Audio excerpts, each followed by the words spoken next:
Olá, sejam muito bem-vindos a mais uma conversa sobre bioclimatologia animal. Aqui é o professor Rony Ferreira, da Universidade de Lavras, Departamento de Zootecnia, e hoje nós vamos conversar sobre ambiência em nutrição. Eu coloquei o título como aula 1 porque nós vamos separar o conteúdo em dois vídeos.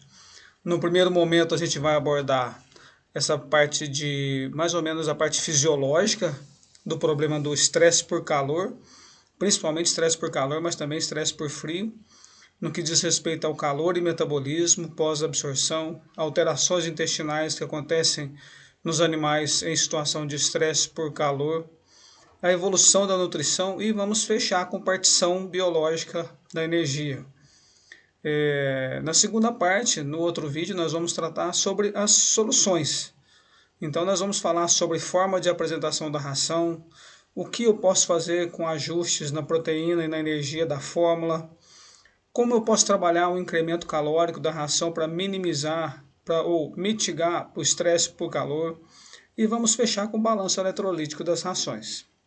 Então, começando na parte inicial do vídeo, o calor e metabolismo pós-absortivo. O calor, o ambiente quente, ele altera o metabolismo e a hierarquia do uso dos nutrientes. Então veja que para a manutenção da vida e adaptação ao estresse térmico, seja ele por calor ou por frio, o animal tem que se adequar. Para sobreviver, nós vimos outro dia aí que a prioridade é mantença, né? Então, para sobreviver, ele vai realizar algumas alterações fisiológicas e metabólicas que vão ser realizadas no momento que ele já ingeriu os alimentos. Então, veja que é muito importante essa frase. A síntese de produto, qualquer que seja ele, não é limitada pela capacidade de ingestão energética do animal, mas sim pela capacidade que ele tem de dissipar calor. Assim, indivíduos que têm maior capacidade de dissipação de calor, eles conseguem, numa situação de ambiente quente, numa situação de verão, de calor, ele consegue um pouco mais de produção, ele consegue atender seu potencial genético produtivo. Aqueles indivíduos que têm dificuldade de dissipar calor, eles são normalmente aqueles indivíduos mais produtivos, porque a produção de leite, a produção de músculo ou de ovos, ela é altamente termogênica. Então esses indivíduos, eles têm muito mais calor corporal a ser dissipado para o ambiente.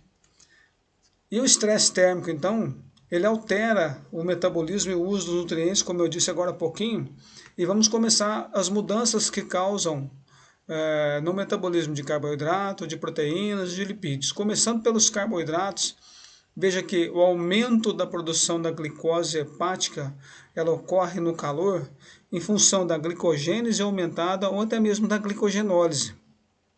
Ao mesmo tempo, o animal também passa por um aumento do lactato plasmático oriundo do lactato muscular. Veja que isso aí nós comentamos naquele período de alterações fisiológicas em que o animal passa por modificações para liberar energia para ele reagir. Ou ele dissipa calor via glândula sudorípara, se ele possuir esse mecanismo, ou ele dissipa calor via aumento de frequência respiratória, que gasta energia. Então, tudo concorre para uma alteração no metabolismo de carboidratos, o calor levando ao aumento de glicose. E, apesar da baixa ingestão de nutrientes, os animais tendem a apresentar um aumento da síntese das proteínas de choque térmico e também uma elevação da insulina. Por que aumento dessa insulina? Porque ele quer usar mais glicose produzida para reagir ao calor. Um dos responsáveis seria, então, aumento da frequência respiratória. Essa hiperinsulinemia é causada em função do desequilíbrio ácido-base, porque a frequência respiratória ficou mais alta, o animal está aumentando a respiração para dissipar calor, os rins começam a reter hidrogênio, provocando uma acidose metabólica para compensar a alcalose respiratória, e aí isso prejudica a sensibilidade dos tecidos à insulina. O que o organismo faz? Aumenta a quantidade de insulina para tentar repor, entre aspas, essa exigência que está faltando insulina para a glicose entrar na célula. E também em função de uma possível endotoxemia circulante. No caso das proteínas, o animal ingere menos alimento. Ingerindo menos alimento, então menos nutrientes sendo disponível no organismo, veja que ele precisa retirar aminoácidos de algum lugar. Então os aminoácidos musculares são mobilizados. Além de deles serem mobilizados, eles são usados para outro fim, que é o metabolismo energético, e também a síntese de proteínas de fase aguda, para tentar fazer com que o animal sobreviva ao estresse. Então, aqueles aminoácidos que já foram sintetizados, aqueles músculos que já foram sintetizados, aqueles aminoácidos que foram utilizados para essa produção de músculo, eles são mobilizados. Então, pior, o animal ingeriu menos alimentos, ingeriu menos nutrientes, ingeriu menos aminoácidos, e o que ele já produziu de músculo, ele está degradando para a produção de proteína de fase aguda, e aí o tecido magro, veja que o animal não cresce no calor. E estresse por calor, o catabolismo é aumentado, porque há maior taxa de catabolismo proteico, resultando um dano direto muscular induzido pelo calor. Adicionalmente, há o aumento da concentração plasmática de nitrogênio ureico, porque está havendo degradação muscular. E também 3-metilhistidina e creatina, indicando que há um catabolismo muito intenso nesse momento, que eu não gostaria que ocorresse normalmente. Porque são músculos que já foram depositados, já foram constituídos, vamos chamar assim. Então o catabolismo acontece no calor, é prejudicial ao indivíduo. Passando agora para os lipídios, no estresse por calor, há deposição de gordura abdominal em aves e suínos. Veja que é um contrassenso. Por que sobrou? Por que está sendo depositado? Porque há redução nas taxas lipolíticas e na atividade enzimática lipolítica in vitro também. Foi provado isso. Se há menor lipólise, há maior acúmulo.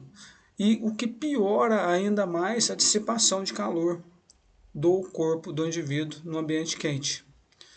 A alteração do metabolismo lipídico durante o calor pode resultar no aumento da concentração de insulina, nós já vimos agora há pouco da hiperinsulinemia, ou sensibilidade à insulina, uma vez que a insulina é um potente hormônio antilipolítico e lipogênico.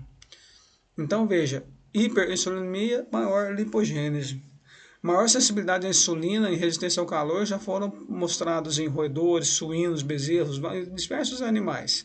Então veja, há uma alteração do metabolismo de carboidrato, proteínas, lipídios, e para piorar tudo isso, o intestino também muda, ocorrem alterações intestinais. A vasodilatação periférica no calor, como o indivíduo mantém a sua volemia, isso vai levar a uma vasoconstrição intestinal. Então, menor fluxo sanguíneo para o intestino, o que pode em algumas células levar à hipóxia, alterando a morfologia intestinal. Adicionalmente, essa falta essa menor irrigação pode comprometer a capacidade dessas junções, principalmente essas junções de oclusão, que mantêm uma barreira intestinal contra patógeno. Então, aumenta no calor a probabilidade de translocação bacteriana, a entrada de um micro-organismo indesejado aqui no intestino, entre as células, em função dessa maior translocação de bactéria e menor capacidade dessas junções de oclusão, tá certo? Adicionalmente a isso, pode ocorrer endotoxemia, como eu disse, septicemia ou até inflamações. Então, há uma modificação completa na morfologia das velocidades intestinais, o que certamente vai levar a menor digestibilidade dos nutrientes. A própria restrição, porque o animal já está no calor, ele está comendo menos, pode aumentar a permeabilidade intestinal e facilitar a entrada de patógenos indesejáveis no intestino e na circulação sanguínea do indivíduo. E aí, gente, veja que eu mostrei para vocês agora as mudanças, as alterações que ocorrem na parte fisiológica dos animais que estão passando por estresse, por calor. E quando eu penso desse jeito, eu tenho que entender a importância da nutrição sobre esses momentos difíceis que o animal está vivendo. Veja que há um tempo atrás as rações eram baseadas em tabelas produzidas e utilizadas em países de clima bem diferente do nosso. Hoje nós já temos tabelas de exigências nutricionais no Brasil e algumas delas até com recomendações para calor. E aí eu preciso entender como funciona primeiro essa parte de energia e de proteínas, na verdade todos os nutrientes, né? Mas eu vou colocar aqui para vocês o exemplo da energia. Veja que a energia ingerida pelo animal, ela é a energia bruta que a gente chama. Como que eu chego no cálculo, na estimativa de energia digestível aparente? Eu elimino a energia que saiu nas fezes, que é aquela energia fecal do alimento ou até a metabólica fecal. Se eu pegar a energia ingerida e retirar a energia que foi jogada fora nas fezes, eu vou estar estimando a energia digestível aparente, tá certo? E como que eu chego na energia metabolizável? Eu retiro a energia dos gases e da urina. Então a energia da urina tem aquela energia verdadeira do alimento e a energia verdadeira endógena. Veja que a partição biológica da energia, ela começou já. A energia bruta ingerida, menos a energia nas fezes, eu estimei a energia digestível. Se eu retirar a energia dos gases e da urina, eu vou chegar na energia metabolizável. E o que interessa para nós aqui, essa energia metabolizável, na verdade, o que mostra para nós é a energia líquida. Porque essa energia líquida ela vai ser utilizada para mantença ou para a produção. Então, para mantença, o animal vai usar essa energia para metabolismo basal, produção de calor corporal, sendo homeotérmico, né?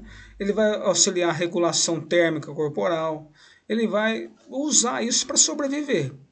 E o que sobra, que ele não utilizou para mantença, é aquela que vai para a produção.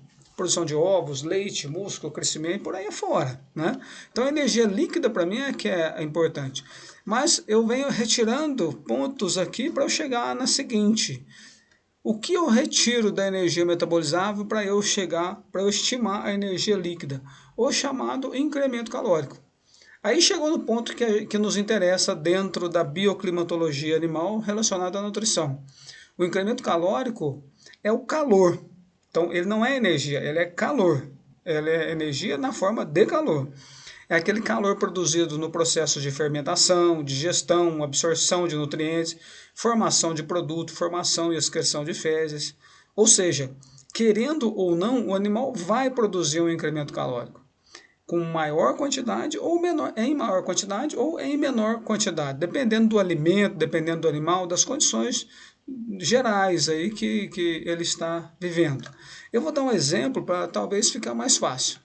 E o que na verdade nos interessa é que eventualmente esse calor produzido aqui, que é o incremento calórico, ele pode ser utilizado na mantença. Então ele vai auxiliar principalmente nessa regulação térmica.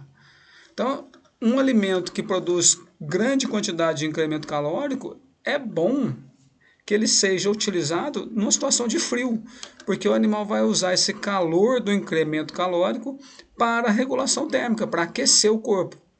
Agora, no ambiente quente, se eu fornecer para o animal alimento que tem bastante incremento calórico, vai ser pior para ele. Porque além de ter que dissipar o calor que ele ganhou do ambiente, ele tem que jogar fora também esse calor do incremento calórico. Então, veja, resumindo a nossa conversa de nutrição e ambiência, nós vamos trabalhar em cima disso. Além de consumo, formas de apresentação de ração, entre outros, nós vamos falar sobre incremento calórico, tá certo? Eu vou dar um exemplo, talvez fique mais fácil. Imagine um alimento em que esse alimento eu forneci para o animal qualquer, e o animal ingeriu 4.000 quilocalorias. Imagine que ele perdeu 200 calorias nas fezes. Sobrou para ele 3.800 calorias. Então, essa é a energia digestível. A energia bruta ingerida é 4.000, jogou 200 nas fezes, ele ficou com 3.800. Imagine que ele jogou também 200 nos gases, jogou fora 200 nos gases e 200 para a urina. Então, 3.800 menos 400 sobrou 3.400 como na forma de energia metabolizável. Eu disse a vocês que o que interessa para nós é a energia líquida. Então, a energia líquida aqui, para que vai ser utilizado para manter essa produção, eu retiro o incremento calórico. Nesse caso aqui, o alimento fornece 50 calorias, e caso hipotético, de incremento calórico. Então, sobraram 3.350 de energia líquida que ele vai utilizar para manter-se para a produção. Então, eu dividi exatamente ao meio para ficar fácil nossos cálculos. Veja que em situação de conforto térmico, o animal usa 1.575 para sobreviver, para manter-se, e a mesma quantidade sobrou para ele realizar a produção de carne, ovos, leite, o que for, o animal que estiver trabalhando aqui hipotético, tá certo? Numa situação de calor, veja que a energia de manter-se aumenta, porque o animal precisa dissipar calor corporal. Então, eu coloquei aqui, hipoteticamente, um valor de 1.800. Quando aconteceu isso, então, sobrou menos energia para a produção, ou seja, o animal vai produzir menos do que ele estava em situação de conforto. Imagine numa situação de frio também, que ele precisa utilizar esse calor, essa energia para sobreviver. Imagine que no frio ele também gastou 1.800 para manter-se. Sobrou a mesma coisa que sobraria no calor. Então, em situação de calor ou de frio, sobra menos quantidade de energia em relação ao conforto. Nós estamos vendo aqui por esses valores hipotéticos que calor e frio são piores em relação ao conforto térmico. Mas lembre-se das 50 quilocalorias do incremento calórico, que eu disse a vocês que pode ser utilizado numa situação de frio. Então, na verdade, a energia líquida de mantença para o frio, ela é menor. Ao invés de 1.800, nesse exemplo aqui, passou para 1.750. Então, sobrou um pouquinho mais para ele na produção no frio. Veja que o estresse por calor ou o estresse por frio, comparativamente, é pior o calor do que o frio. Tá certo? Então, por aí a gente tem uma ideia de como funciona a partição biológica da energia em função do ambiente térmico.